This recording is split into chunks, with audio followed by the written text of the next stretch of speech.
¿Qué tal? Buenas tardes, muy buenas tardes. Bienvenidos a una emisión más de Analistas de la Noticia a través de ICN, una nueva conciencia. Bueno, interesantes temas los que han ocurrido en toda esta semana, una semana informativa, la semana pasada y esta. Y es que los temas no varían, más bien se agregan más, pero se agregan más y recibimos muy poco contenido bueno, muy pocas esperanzas para los hondureños. Realmente tiene que haber algún cambio generacional en toda esta clase política. Realmente cómo está, hay credibilidad en la misma.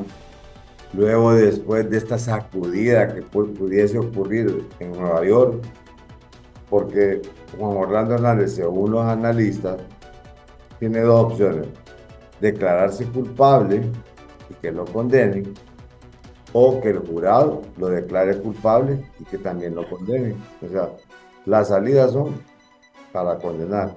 Después de esto, habíamos hablado de algunas consecuencias en el campo político de las que pudiese tener el país, principalmente, no solamente la parte del Partido Nacional en la cual él corrió como presidente y que se ha identificado, sino que los señalamientos que pudiesen ocurrir desde este juicio, perdón.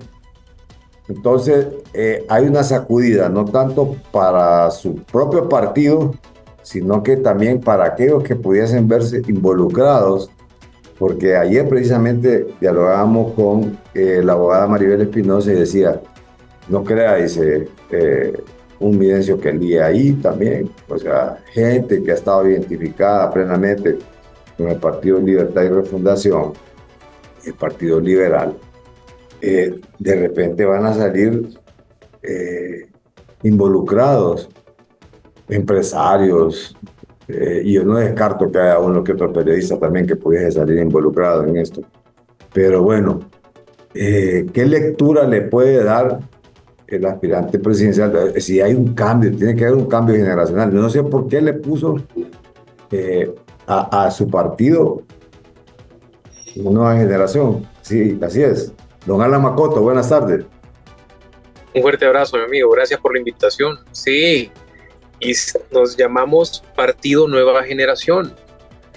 Resulta que cuando tomo la decisión de incursionar en temas políticos con el Partido Salvador de Honduras, empezamos a ver y a conocer temas políticos. Siempre estuve del lado empresarial, alejado de la política. Yo consideraba que era suficiente generar empleo desde la empresa privada y que eso era un gran aporte al país. Pero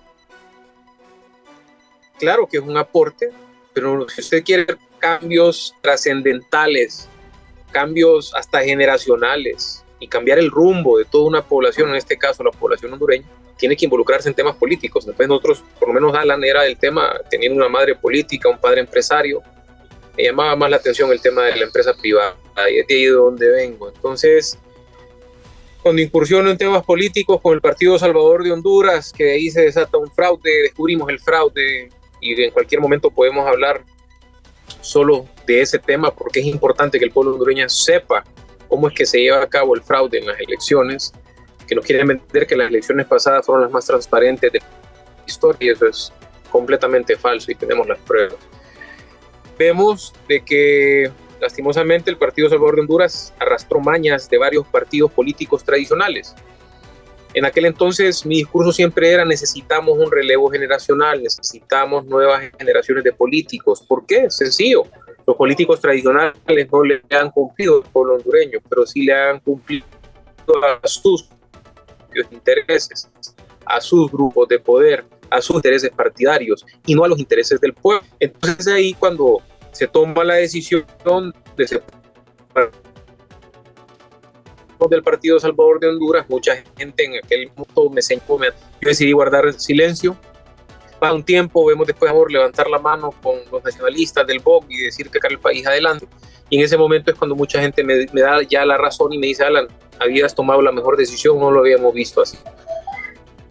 Estamos formando el partido Nueva Generación, ese grupo de hondureños, buenos hondureños, que toma la decisión de irse del Partido Salvador de Honduras porque no le vemos futuro, porque la cabeza anda perdida, el cuerpo, no digamos, perdiendo el tiempo en vez de estar estructurando el partido a nivel nacional, invirtiendo tiempo, esfuerzo, dinero en esa estructuración que es importante. Lastimosamente, somos de los países donde, los pocos ya de la región, donde no se respeta el voto el día de la elección, y es en la mesa donde se hacen esos grandes arreglos, y es en el CNE donde se hacen también esos grandes arreglos y se decide quién gana, quién no, cuántos diputados mete un partido, cuántos mete otro. Entonces, al ver que no está haciendo el tiempo invertido en eso, que se está dando tumbo, se toma la decisión de separarnos del partido y formar, o por lo menos en aquel entonces, iniciar la inscripción del partido Nueva Generación, con un eslogan diferente, que es política con valores.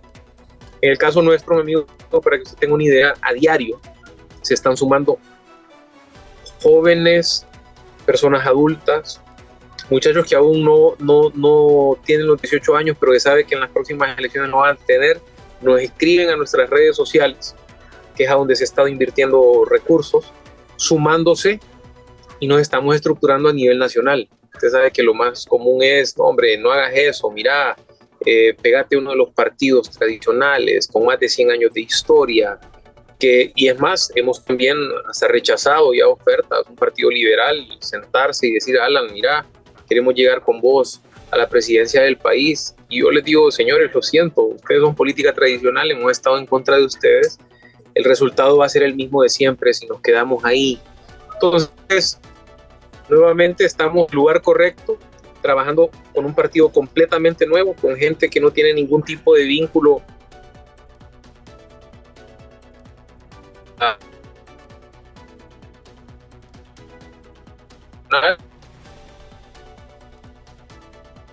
y es un espacio diferente. Sí. Vamos a ver si creo que tenemos una breve, hay una interrupción. Pero sí nos escucha bien, ¿verdad? Sí, le escucho bien. Mire, aquí hay alguna serie de preguntas y no sé, interesante de una nueva generación, ¿no? Pero, digamos, ¿usted cree que se pueda romper ese molde, ese esquema del tradicionalismo, del cacicazgo, de los partidos políticos que antes le decían, ¿usted por qué es nacionalista? Bueno, es nacionalista porque mis papás eran nacionalistas. ¿Usted por qué es liberal? Porque mis papás eran liberales. Bueno, ¿y usted por qué es católico? Porque mi mamá era católica. ¿Y usted por qué es motagua? Porque mi papá era motagua. O sea, una de cuestiones de tradiciones, incluso hasta los gustos por las emisoras, por los canales de televisión, que todo se venía por tradición. Ha roto usted el esquema prácticamente porque conocemos de dónde viene, que viene de familia liberal también y de mucha trascendencia y de mucha beligerancia también dentro del Partido Liberal. Pero usted no decidió seguir la línea de partido de sus padres, sino que más bien siguió una línea de partido que fue a apoyar al PCH y en la cual aspiró a una diputación y que por A o por B, y usted nos puede comentar qué fue lo que ocurrió ahí también, aquí en este espacio, que no salió. Alan Makoto tenía todas las probabilidades de salir, todo el mundo decía, Alan va a salir. ¿Qué fue lo que pasó? Alan rompió con ese esquema tradicional del bipartidismo, obviamente el Libre terminó de hacerlo, pero siguen en manos de caciques los partidos políticos. Ahora son 3, nada más que siempre hay un cacicazgo. Sí, gracias a Dios, en el caso del hogar de donde yo provengo, nunca se me exigió andar en temas políticos, nunca se me exigió seguir el catolicismo o ser protestante, para nada. Siempre nos dieron esa independencia desde muy pequeños a que nosotros tomáramos las decisiones, y lo único que hacían era decirnos, ese no considero que es el camino correcto, te vas a raspar, pero dale, es tu decisión. Eso ayudó mucho a que cuando llegue el momento de tomar una decisión de involucrarnos en temas políticos, no salía a buscar un espacio en el Partido Liberal, no salía a buscar un espacio en el Partido Libre, que tal vez el camino hubiese sido más fácil, por lo que usted menciona. Mi madre, liberal de toda una vida, mis padres, toda la familia, liberales de toda la vida, pero no, porque yo siempre estuve en contra de esa política tradicional. Yo con mucho respeto le decía a mi mamá y señalaba, yo le decía, con esas personas creen ustedes que van a refundar el país. No necesito ser científico para darme cuenta que eso no lo van a poder hacer con ese tipo de personas. Entonces, por eso es, y en este momento también el pueblo hondureño tiene que saber, los estudios que nosotros tenemos, más del 73% de la población hondureña no quiere saber nada de políticos tradicionales y de partidos tradicionales. Entonces, es un dato importante, interesante. Somos el país de los más conservadores de la región, pero cansados ya de esa política tradicional. Y es ahí donde nosotros vemos de que tarde o temprano la gente va a exigir nuevos líderes en la política, nuevos partidos políticos. Claro está, no que sean bisagra, no que sean partidos de maletín, no que lleguen a querer hacer negocios con el tema de las credenciales, no que lleguen a plegarse a la política tradicional y conseguir unos votos más en el Congreso Nacional. Por eso estamos trabajando en algo completamente diferente. Y lo que sucedió es sencillo. Descubrimos el fraude. Encontramos que el acta que se llena en la mesa, esa acta nunca llegó al Consejo Nacional Electoral, no llegó al CNE. Y así vemos también en el sistema que el acta digital no coincidía con el acta en físico. Y encontramos el fraude a la perfección. Y recibimos amenazas, nos dijeron que nos calláramos. Y sucedió todo lo contrario, nos fuimos de frente contra el fraude. Usted en este momento puede traer a un Milei, puede traer a un Nayib, los puede agarrar de la mano, y estoy seguro que el 99% de la población de Honduras quisiera votar por ellos, porque ya el pueblo hondureño es más educado que antes, tenemos más acceso a noticias internacionales que antes. Se lanzan esas dos personas agarrados de la mano y no ganan. ¿Y por qué no ganan? Porque tenemos un CNE manejado por 3 partidos políticos tradicionales. Nosotros encontramos la conformación del Congreso Nacional y ahora, Carlos, le quieren hacer creer al pueblo hondureño que el pueblo hondureño fue sabio, que no le dio todo el poder a Libre, que votó por 44 diputados nacionalistas. Eso es mentira. Que votó por 22 diputados del Partido Liberal. Eso es mentira. Que votó solo por 10 del Partido Salvador de Honduras. Eso es mentira. Miramos una conformación perfecta, donde los 3 partidos políticos tradicionales se ponen de acuerdo, con un número perfecto, donde dejan al PSH con 10, que siempre se supo que Luis Redondo no formaba parte, eran 9, ahora creo que son 3 o 4, con los que se quedó el Partido Salvador de Honduras. Y vemos cómo le hacen creer al pueblo hondureño que existe democracia en lo interno del Congreso. Eso es mentira y nosotros tenemos las pruebas de esto. Nosotros presentamos una denuncia ante el Ministerio Público, no pasó absolutamente nada y sabemos que lastimosamente no va a pasar nada, porque en un país serio, con las pruebas que nosotros tenemos, los concejales de aquel momento del CNE estarían presos, porque son los responsables de ese fraude. Y no sucedió nada. Me encanta utilizar los espacios cuando puedo mandarle ese mensaje a los corruptos, que la Embajada Americana sí tiene esa información. La Embajada Americana se sentó con nosotros, con nuestros ingenieros, y agarró esa información. Porque a la Embajada Americana sí le tienen miedo, Carlos. Entonces, esa es la situación de este momento. Ellos sí conocen verdaderamente, porque tengo entendido que hasta un equipo habían mandado, ¿no? Para que se había detectado ya algunas irregularidades en todo el proceso. Parece que el equipo llegó a tiempo también, movilizaron un equipo de Embajada Americana y contrarrestaron al final el hecho de meter las manos también ellos ahí.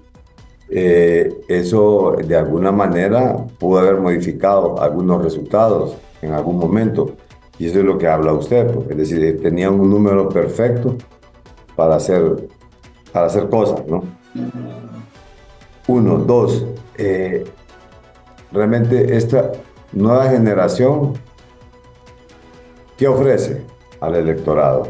O sea, ¿por qué tengo que no votar yo por X o por Y, sino que por nueva generación? O sea, ¿Cuál es el grueso de nueva generación en este momento de personas que están siguiéndolo? En este momento, las personas que se están sumando al Partido Nueva Generación son personas que ya despertaron, que vieron que izquierda y derecha se comportan de la misma manera. Miramos un actual gobierno que lo que tenía era envidia de los anteriores. Prometieron no andar en carros blindados y tienen más carros blindados que el gobierno anterior. Prometieron no andar con guardaespaldas y tienen más gente contratada a nivel de seguridad que el gobierno anterior. Por ponerle un ejemplo, malas decisiones, los familiones, no solo en el Ejecutivo, en todas las instituciones. La gente está cansada de eso. La gente votó por el anti-Jo. Y las cosas hay que hablarlas como son. Libertad y Refundación no hubiese ganado solo. Se une el Partido Salvador de Honduras. Desde el principio no respetan un acuerdo. Lo que inicia mal va a terminar mal. Una lástima, porque todos los hondureños soñamos con un cambio. Aquí el cambio, la novela sigue siendo la misma, solo hubo un cambio de actores y actrices. Y eso así está. Esa gente que se nos suma es la gente que está cansada de eso. Y muchas veces nos preguntan, ¿y qué toro de la política llevas? Ninguno, gracias a Dios. Porque no queremos llevar a toros de la política. O porque ya está más que claro que todas esas personas le han fallado al pueblo hondureño. Somos un montón de empresarios, estudiantes, profesionales, personas que tienen oficio, que se están sumando a esa política con valores, haciendo las cosas diferentes. Nos preguntan, ¿ustedes son de izquierda o derecha? No, señores. Nosotros somos de centro, libre mercado, que el gobierno solo se meta cuando existan abusos en el mercado, libre oferta-demanda. Y podemos hablar de salud, podemos hablar de seguridad y podemos ver, Carlos, es impresionante, ninguno de los presidentes que ha llegado a manejar Honduras lleva una política clara en seguridad, no la llevan. Llegan a ver cómo resuelven. Fíjese que yo siempre comento esto, estábamos reunidos con los asesores internacionales y en aquel entonces el ingeniero Salvador Nasralla preocupado por ver cómo iba a gobernar y le dice a uno de los asesores y le toca el hombro, Salvador, tranquilo, preocupémonos por llegar y después por gobernar. Y yo como un buen ingeniero que soy, porque soy ingeniero agrónomo, soy ingeniero civil, ¿qué sucede acá? Esto no tiene que ser así. Tenés que estar preparado para lo que se te viene encima, de lo contrario vas a ser un desastre como gobierno. Son esos desastres de gobierno los que hemos tenido porque no se preparan. En el caso nuestro, evaluando la situación del país, en el tema económico, que lo vamos a tocar más adelante con usted, tema de seguridad, educación, salud, desde ya nosotros viendo cómo está el país y cómo lo vamos a sacar adelante en el momento en que lleguemos. ¿Por qué? Porque queremos hacer las cosas de manera diferente. Y me encanta cuando me dicen que estoy loco, porque eso me indica que vamos por el camino correcto. Porque si estuviésemos haciendo lo mismo de ellos, no fuésemos locos. Y estarían ellos también viéndonos cómo avanzamos haciendo la política tradicional. Me llama la atención cuando usted dice que se ganó y realmente que lo que sentían era envidia, porque se está cometiendo los mismos fierros del pasado, quizás hasta más pronunciados, que no se han detectado casos de corrupción, por lo menos así abiertamente. Eso es importante, pero que están existiendo los abusos que cometían, que los criticaban en su momento, fueron criticados. Si eso fue malo en el pasado, tiene que seguir siendo malo. O sea, yo ahora no entiendo y esas críticas que usted hace son críticas constructivas, no son destructivas. Son señalamientos que yo se lo aseguro, que no solamente los ve usted, sino que la gente y sus seguidores se lo dicen lo que ven. O sea, y ese es un clamor que la gente dice, bueno, ¿y el cambio dónde está? Es decir, yo voté por una esperanza, ¿cierto? Mire, en el caso de la Sisi, ¿qué piensa? O sea, porque se dijo que venía, entonces está como el cuento de la Caperucita, ¿va? Que viene, y al final estamos en 2024, y ya digo don Edmundo Orellana, en este año, olvídense. O sea, realmente hay suficiente tiempo como para esto, y la gente votó por ese tipo de esperanza. ¿Por qué? Porque era una lucha anti-Hope que estaba coludida con la corrupción, coludida con el crimen organizado, coludida con el narcotráfico, coludida con todo, con todo lo que se podía ver. Entonces, claro, al coger la bandera anticorrupción, la gente le da esperanzas. Cree en eso, porque la gente vota por una esperanza, no vota por otra cosa. Usted está abriendo una ventana para los jóvenes, está abriendo una ventana para la gente que está cansada de lo mismo, de ver los políticos tradicionales, de ver lo mismo que hace uno, hace el otro, lo único que solamente le cambia de nombre, nada más, solo cambia de nombre. Eso es bien importante señalarlo. Lo otro es, digo, bueno, como usted es ingeniero y conoce el campo de la agronomía, conoce el campo de la construcción, sabe dónde se pueden generar empleo también, porque cómo está el rubro de la construcción, cómo está lo del cambio climático, cómo está con la alimentación del corredor seco en el país en estos momentos. ¿Realmente el gobierno está haciendo lo suficiente para prevenir ese tipo de situaciones, o a su criterio no se ha hecho nada en el campo principalmente de la seguridad alimentaria del país? Mire, se hablaba que venía una sequía extrema el año pasado. Sí. Estaban preocupados. Y la FAO le dijo eso también. Sí, no estaban preparados para eso. Y Dios definitivamente ama a Honduras y no lo dejó de su mano. Hubo un buen invierno y eso ayudó. Pero nosotros, como agrónomos, queremos ver que Honduras se desarrolle de manera agrícola. Todas las grandes potencias del mundo vienen de la agricultura. Y nosotros ni de ahí venimos en este momento, porque no somos un país industrializado. Necesitamos del tema de regresar al campo, apoyar al campo, pero le voy a poner un ejemplo. Del 100% de las personas que se dedican al sector agrario y pecuario del país, si es un 2, un 3% el que es bancable, es mucho. Y le explico por qué. Porque resulta que el campesino que tiene esa pequeña parcela no es dueño ni de ella porque no tiene los papeles de ella. ¿Cómo una banca seria le va a poder prestar dinero a esa persona? Y no solo es el tema de venir y prestarle dinero para que éste se ponga a producir.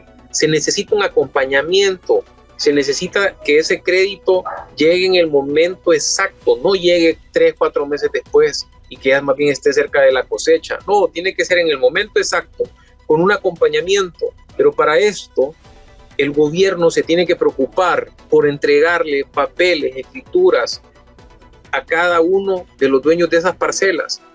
Al lado de eso, cualquier institución, ya sea del gobierno, un Banadesa, un Banprovi y cualquier banco del sector privado, puede venir y prestarle. Pero no solo venir y prestarle y adiós, no. Se necesita ese acompañamiento donde le ayuden al productor a llevar el producto al consumidor final, quitarse ese montón de coyotes, quitarse ese montón de personas que se hacen millonarios a costillas del productor. Es un trabajo complejo que en este momento no se está llevando a cabo. Por más que le diga de que se va a invertir en el agro, de nada va a servir. Y usted mira en el actual gobierno a muchos radicales decir que es que se necesita quitarle al millonario para darle al pobre. Está más que claro que eso no ha funcionado a nivel mundial, no ha funcionado. ¿Por qué vas a hacer otra reforma agraria que ya no te dio resultado la vez pasada y por qué la vienes a hacer de nuevo? ¿Por qué estás promoviendo eso? ¿Por qué sos tan radical? En este momento, por ser radicales, no somos atractivos para la inversión extranjera. Siguen cerrando maquilas en nuestro país.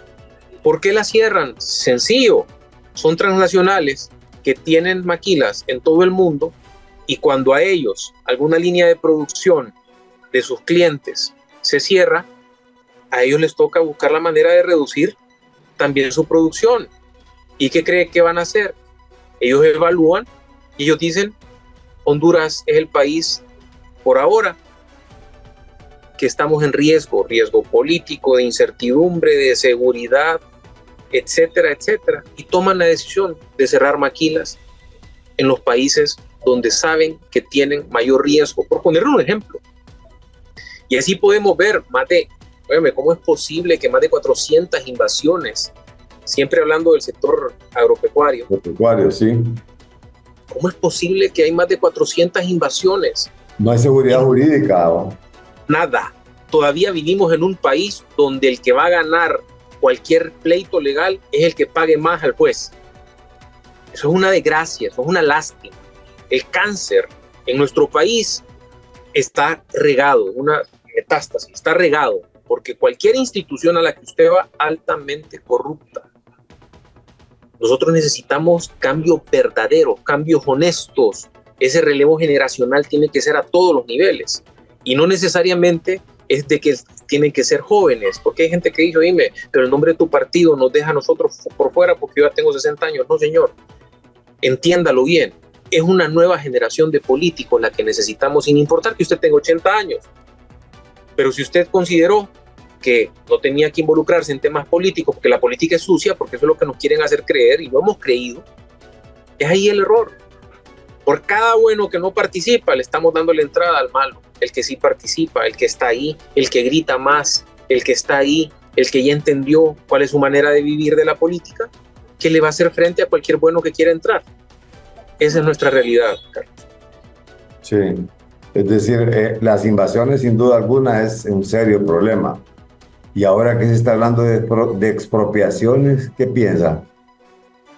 Mire, yo entiendo que cuando alguien ha cometido delitos, porque existen delitos al fisco, existen muchos tipos de delitos, está bien que lo castiguen, pero el actual gobierno tiene un serio problema de comunicación. Empecemos por ahí, un serio problema de comunicación. Usted no mira a la presidenta salir en una cadena nacional y decir, vamos a hablar de expropiación, pero a los que han cometido estos delitos. Porque si usted quiere poner orden en la casa, perfecto, hágalo.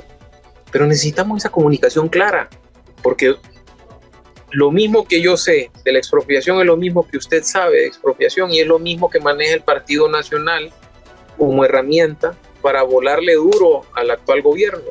Entonces es una nebulosa, no hay claridad, esa incertidumbre no nos hace ser atractivos para los inversionistas extranjeros.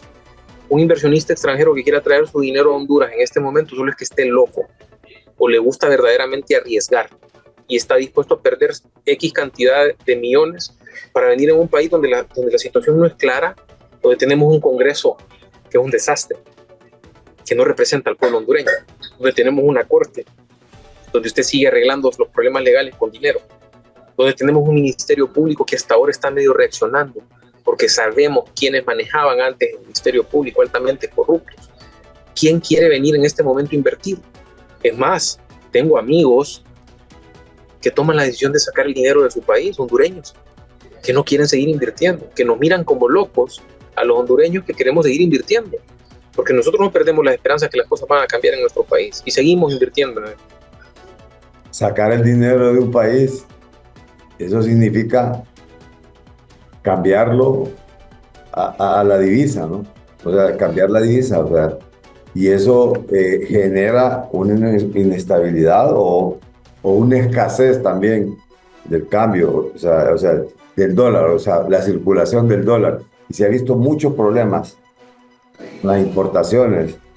Y bueno, cuando hay cuestiones suntuarias que realmente son de puro consumo, pues creo que sí, pero la gente que tiene que comprar maquinaria, la gente que tiene que comprar, o sea, insumos para productos básicos de consumo alimenticio, de consumo, digamos, de salud, orientados a otras áreas que realmente son necesarias, ahí es donde se entra, y por eso es que hay problemas de la circulación de la misma moneda del dólar aquí. Usted mira ahora... Y hay algo también, sí, que se está ocurriendo un fenómeno, que es la baja en las remesas en este mes principalmente, por los fenómenos que estaban ocurriendo en los propios Estados Unidos, ¿no? Usted ve algo que antes era impensable. Ahora vemos en las redes sociales personas que vienen y ofrecen dólares y dicen, tengo $10,000 a la venta. ¿Qué necesidad hay de eso? simple y sencillamente porque no hay dólares en el país. Y le voy a poner un ejemplo, las exportaciones, ¿cuánto han caído? 16 puntos porcentuales es lo que cayeron en lo que va de este año. Estamos hablando que eso representa más de 65 millones de dólares. O sea, no salió producto y no entró esas divisas al país. Más de 16 puntos, haciendo la comparación con el año pasado. Y lo que va, en el caso de las remesas, un número 4.6, cualquiera diría eso no es nada, es muy poco. No, señores, 4.6 viene a ser más de 30 millones de dólares la caída en remesas. ¿Qué está pasando? Malas decisiones del gobierno. Malas decisiones. La empresa privada no es enemiga del gobierno y vemos como un grupo de radicales a lo interno del actual gobierno se ponen a atacar a una empresa privada. Entonces, aquí es por donde usted lo vea, es complicado para el empresario poder salir adelante.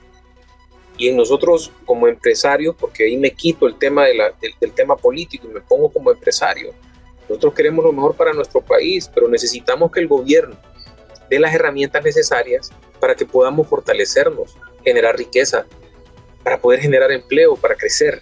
De lo contrario, el gobierno no es el encargado de generar empleo. ¿Cuántas personas, activistas políticos, contratados con el actual gobierno? Y esa burocracia nos está asfixiando, porque no entendemos que la empresa privada es hermana del pueblo y es hermana del gobierno. ¿Por qué no copiamos lo que hace Guatemala? El gobierno se sienta con la empresa privada, se ponen metas al corto, mediano y largo plazo y trabajan todos en conjunto. En ningún momento va a haber que se ataca a una empresa privada. Esa es nuestra realidad en este momento, y si seguimos así, vamos a terminar con un año pésimo. Porque si esas remesas siguen cayendo, va a ser un desastre. ¿Y cuánto se consume del presupuesto nacional para pagar salarios? O sea, es decir, el gasto público. Enorme. Enorme. Y la inversión de capitales, o sea, a nivel de lo externo, o sea, inversionistas extranjeros, ¿cómo está la inversión extranjera para el país en estos momentos? Baja y no tiene un crecimiento que fuese lo normal. Veamos lo que está pasando en la región, veamos lo que sucede en Costa Rica. Nuevamente, Costa Rica se ve un país atractivo para la inversión extranjera. Veamos lo que es México, veamos lo que es El Salvador, ese país pequeñito que tenemos al lado. O sea, nosotros vamos a la baja y ellos van incrementando el tema de la inversión extranjera. ¿Y qué pasa? Vemos discursos de los actuales gobernantes decir que la empresa privada le hace daño al pueblo hondureño. Claro está, estoy seguro de que existen muchas empresas que abusan a ellos, pónganlos en su lugar. Eso es lo que se necesita, no venir y agarrar a todos los empresarios y meterlos en el mismo costal, porque eso no va a servir de nada. Entonces, no somos un país autosuficiente, necesitamos de que venga la inversión extranjera para que nos ayude en este momento. Qué lindo fuera que en algún momento dijéramos, somos un país altamente industrializado, no necesitamos de la inversión extranjera porque nosotros, nuestro PIB, y es más, nuestro PIB no, un gran porcentaje no es de remesas, no, es el tema de producción nacional, exportación, consumo nacional, pero no es así. Para que lleguemos a eso son 20 años, 30 años, trabajando todos alineados de la mano, con todas esas metas a corto, mediano y largo plazo. Y en este momento no existen esas políticas. Entonces sabemos cómo vamos a terminar mal si no toman buenas decisiones. Y estas relaciones, ¿cómo ve en el ámbito del campo de relaciones exteriores al país en estos momentos? Nosotros no le vemos ningún problema que tengan muy buena relación con China continental, para nada. Pero vea lo que sucedió. Toman esas decisiones viscerales, le llamo yo, porque en ningún momento se sientan a evaluar el impacto que va a tener. Vea el sector de los camarones, de las camaroneras, cómo fue afectado. ¿Cuántas empresas ya cerraron por eso? Porque no hubo una transición. No, fue una decisión de golpe. Y así empezamos a ver que toman unas decisiones desde sus entrañas y no pensando el efecto que va a tener. No hay ningún problema que tengamos nosotros relaciones con todos los países del mundo, porque eso en ningún momento nos va a afectar a nosotros. pero no venir y cerrar relaciones con alguien. ¿Por qué? Porque no evalúan, no ven el tema del intercambio comercial que teníamos en ese momento con Taiwán y lo cierran. Y cuando le digo lo cierran es cuando usted cierra una llave y usted deja todas estas empresas con una producción ya programada de camarón y usted no tenía una salida para ellos. Y así podemos hablar en diferentes rubros en el sector agropecuario que no estábamos preparados para esto. Entonces nuevamente el tema ideológico se apodera de ellos y no toman buenas decisiones.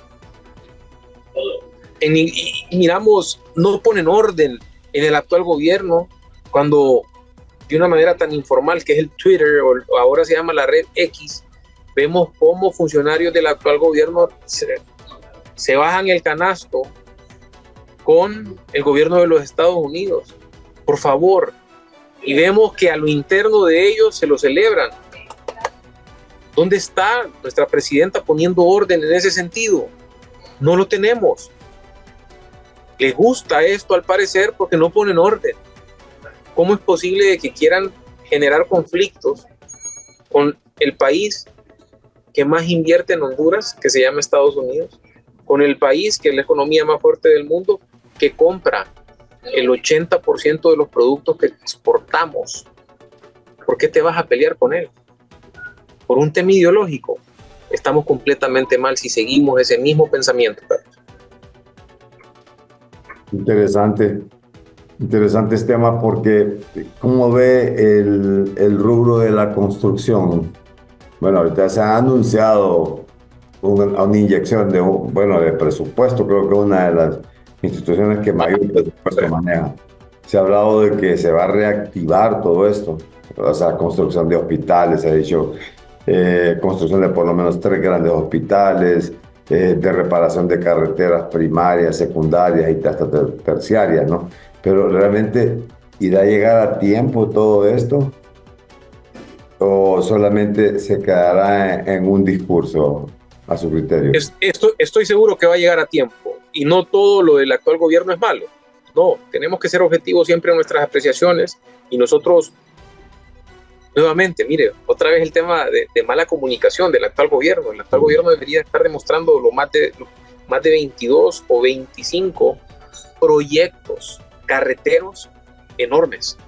Usted cae al Valle de Jamastrán y usted se sorprendería, si tiene años de no ir, se sorprendería de ver aquella carretera linda que va a dar hasta Patuca. Y la gente que vive en Tegucigalpa no sabe de eso. Usted tiene que salir de Tegucigalpa hacia Copán para que se dé cuenta de que todas esas carreteras están siendo en este momento reparadas, y bueno, no ni reparadas, las están construyendo desde cero. Eso es muy bueno, eso nos va a ayudar a la economía.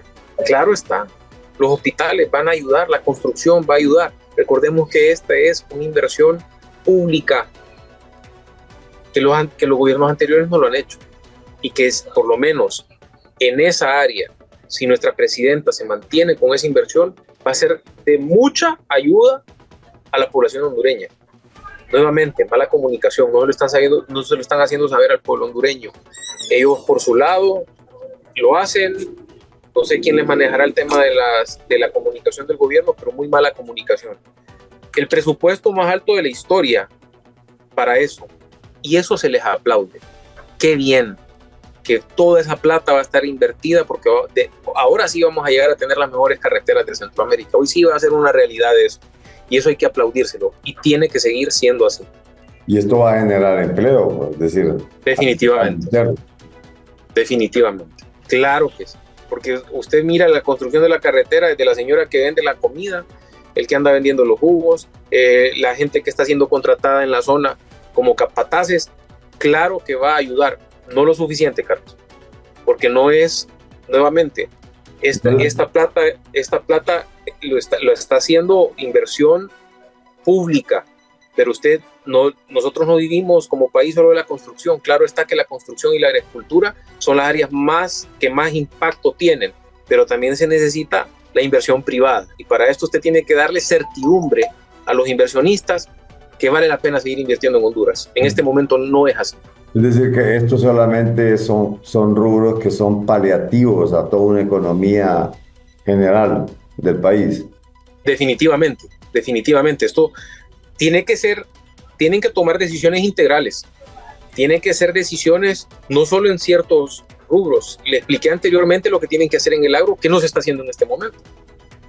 O sea, toda esa plata que usted quiere destinar para el agro, para que le llegue como préstamos a cada uno de los agricultores y ganaderos del país, sí, pero estas personas no tienen las escrituras de sus tierras, porque ahí en el INA hay bodegas enormes con temas de papeleo en proceso y no se le da salida a esto. Entonces, nuevamente, todo tiene que ir agarrado de la mano. De lo contrario, usted va a tener un crecimiento en la construcción, sí, pero cuando usted ve esos números, usted va a ver que fue en tema de construcción, pero era inversión pública, no privada. Entonces, el día de mañana puede salir nuestra presidenta en el siguiente año diciendo, tuvimos el mayor impacto económico en el tema de construcción. Claro, señora, sí fue así, pero fue porque dinero del gobierno invertido en carreteras, en puentes, en los hospitales, en las escuelas, sí, pero eso no tiene nada que ver con el tema del empresario, el que le está apostando, el que se tiene que mantener. Dinero del gobierno es realmente el dinero del pueblo, porque a veces son los préstamos que vienen, pero quienes al final de cuentas vamos a pagar los préstamos, el pueblo. Sí. Así es. Ahora bien, el sector salud, ¿qué necesita el sector salud? Vea lo que está sucediendo en el sector salud, más de 6,000 médicos graduados que no tienen oportunidades de empleo. Entiendo de que muchos de estos no están dispuestos a irse a la Mosquitia. Vea lo que sucede en la Mosquitia. Yo con 11,000, más o menos por ahí. El número al que yo tuve acceso en un medio de comunicación hablaban de 6,000. Pero igual sigue siendo un número alto. Y usted dice que son 11, todavía más alto. Nosotros tenemos que ver, usted aquí puede poner 10 hospitales. Y esos 10 hospitales usted no los va a poder llenar de médicos. Le explico por qué. En las evaluaciones que nosotros hacemos, usted tiene que buscar la manera de que la salud, educación, los servicios básicos lleguen a cualquier asentamiento poblacional, llámese caserío, aldea, pueblo, ciudad. ¿Cómo es posible de que nosotros no le podemos brindar esa salud a gracias a Dios? Por ponerle un ejemplo. Estas personas tienen que salir desde allá, y usted sabe lo caro que es. No es como que yo le diga, vamos de Tegucigalpa a Comayagua, que lo hace de cualquier medio de transporte y son minutos y sus costos son bajos. El compatriota que viene desde gracias a Dios a buscar educación, salud, etcétera, es mucho lo que se tiene que invertir. Usted podría llevar un hospital ahí y usted no va a tener los médicos para poder cubrir esas instalaciones. Y no importa que sea el mejor hospital del mundo el que usted vaya a poner ahí. ¿Por qué? Porque resulta de que el médico quiere estar cerca de su familia, quiere estar en las ciudades grandes. Entonces, usted tiene que darse cuenta que es un tema no solo de estructura, sino también de política. Es donde el gobierno va a invertir en tu educación, muchacho, que querés ser médico, perfecto, pero vas a tener que irte 2 años al interior del país, porque resulta que tu educación al gobierno le vale tantos cientos de miles, y eso vos lo vas a venir a pagar no de gratis. No es que te vas a ir 2 años al interior del país, no, vas a recibir tu buen salario, pero si querés educación pública para que te hagas médico, vas a tener que ir 2 años, por poner un ejemplo, al interior del país con un buen sueldo, porque le debes al gobierno, a ese gobierno que invirtió en vos. Y eso sucede, y eso es lo que estamos viendo en este momento. Recurren a estos médicos cubanos que no se tiene absolutamente nada en contra de ellos, pero ¿por qué no le dan esa preferencia, no a los 6,000 que dije yo, a los 11,000 que dice usted que están desempleados en este momento? Sentémonos, pongámonos de acuerdo. El país los necesita. Tenemos que moverlos a diferentes partes del país pagados. Pero ustedes, los que se graduaron por lo menos de la Universidad Nacional Autónoma de Honduras, con sus carreras de medicina, tienen que esforzarse. Nuevamente, no va a ser de gratis, se les tiene que pagar, pero tienen que ir al interior del país. En este momento puede tener usted los mejores hospitales y no los va a poder cubrir. ¿Qué comparte este último informe de Transparencia Internacional en cuanto a la percepción de corrupción en el país, ingeniero?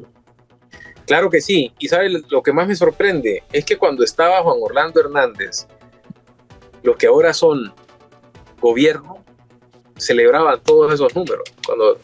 Pero ahora que están siendo medidos ellos, ya ahora es que desprestigian a todas estas organizaciones que se encargan de hacer este tipo de investigaciones. Y eso es normal.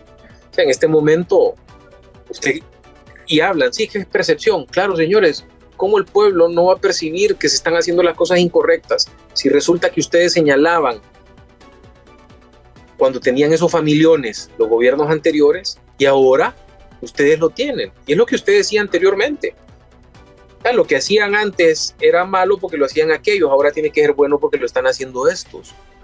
Y usted mira esa percepción, porque ahora hablan de percepciones, no quieren basarse de manera científica en números. Resulta de que yo le digo, hagamos el siguiente ejercicio.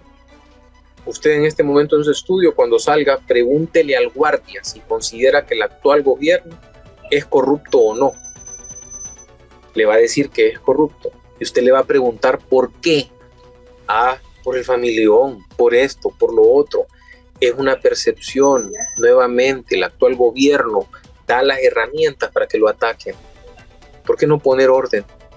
Si es un integrante de la familia, porque está más que claro que se violenta la ley, que es nepotismo. O hagamos lo siguiente, entonces, a nivel de Congreso, modifiquemos la ley y que se quite el nepotismo. Y ya no es un delito. Y problema resuelto. ¿Y usted cree que se puede a nivel de Congreso, así como está el Congreso Nacional, buscar eso? Claro que no, es un desastre de Congreso el que tenemos. Cada quien velando por sus intereses. Dice que cuando a mí me entrevistan por diferentes temas, por cada una de las crisis que ha pasado el actual Congreso, yo siempre digo, simple y sencillamente, ahí cada quien está buscando sus intereses propios. El corrupto no quiere ser perseguido, quiere negociar impunidad. El que está representando poderes económicos del país, lo mismo, cuidando los intereses de estos poderes económicos.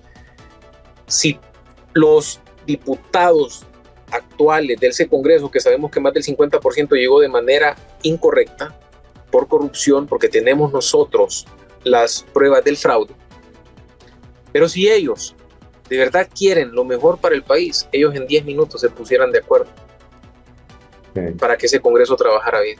Fíjese que, bueno, ha sido tan ameno este análisis que ya tengo poco tiempo y hemos hablado un poco de su partido. ¿Cómo está conformando los cuadros ya a nivel nacional? ¿Se va a quedar como partidito bonsai en estos casos o espera realmente alcanzar lo que pretende, lograr los objetivos? ¿Hay conformación de cuadros ya a nivel nacional? ¿Cómo va la organización? Nosotros vamos a llegar hasta el final y estamos seguros que vamos a llegar. Nosotros desde ya somos esa esperanza que en las próximas elecciones vamos a aparecer ahí completamente diferenciados del resto. Política no tradicional, política con valores. En este momento estamos en la recolección de las 35,000 firmas para poderlas presentar, pero no solo es eso, tiene que ir de la mano la estructura a nivel nacional y ya nos estamos estructurando a nivel nacional para poder entrar a nuestras asambleas y haciendo las cosas de manera correcta. Nada de venir, tenemos que respetar nuestros estatutos, basándonos en estos estatutos es que estamos haciendo el trabajo. Nosotros, si nos estamos metiendo, involucrándonos en esto, es porque vamos a llegar hasta el final. No queremos quedar como esos partidos de maletín, como esos partidos que solo andan atrás de la deuda política, como esos partidos que solo se están prestando para ver con quién se suman en el último momento, esas negociaciones que ha sido lo normal. Estamos haciendo las cosas de manera diferente. ¿Qué puede hablar de ese logo? ¿Qué representa el logo del Partido Nueva Generación? Cambio, esperanza, ese color verde, el fuego de esa llama.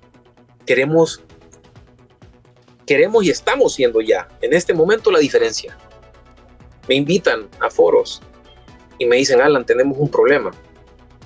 Te va a tocar estar con 2, 3 nacionalistas. Yo le digo, poneme a 10 al hilo, no importa.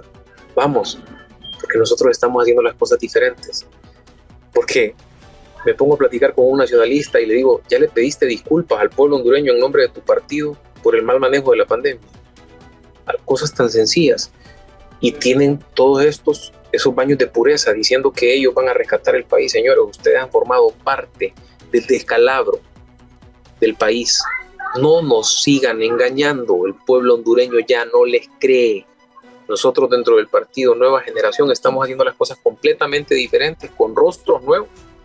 No andamos atrás de políticos tradicionales. Es más, político tradicional que se quiera sumar porque nos ha tocado, se le dice, su oportunidad ha estado en los otros partidos, lo sentimos.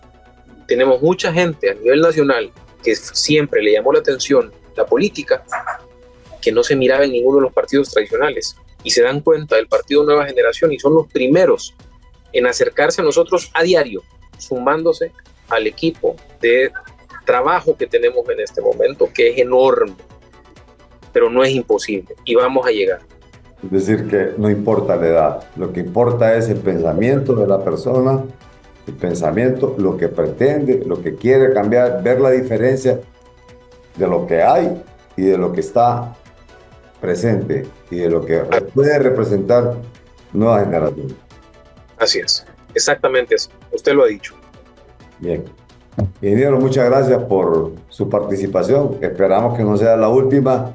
¿Y para qué fecha ya piensa tener inscrito su partido? Nosotros estamos presentando todo lo pendiente en un mes. Sabemos muy bien los tiempos. 50, 60 días tiene que estar ya inscrito el partido después de ese momento. Lo vamos a mantener al tanto. Yo le agradezco mucho siempre por su espacio. Que el pueblo hondureño no deje de soñar con los pies sobre la tierra, que hay un grupo de buenos hondureños, profesionales, no políticos, trabajando en ver cómo se saca adelante el país y estamos seguros que lo vamos a conseguir. Bueno, muchas gracias, ingeniero. El ingeniero Alan Macoto es el aspirante presidencial por el partido Nueva Generación y el cual pues todavía no está inscrito, pero está haciendo toda su organización y probablemente ya puedan tener información y de hecho aquí pues es un medio de difusión que es masivo y que esperamos pues que la gente también haya tomado su propia decisión, que tome su propio análisis en relación a lo planteado por Nueva Generación. Hasta aquí, analistas de la noticia. Buenas tardes.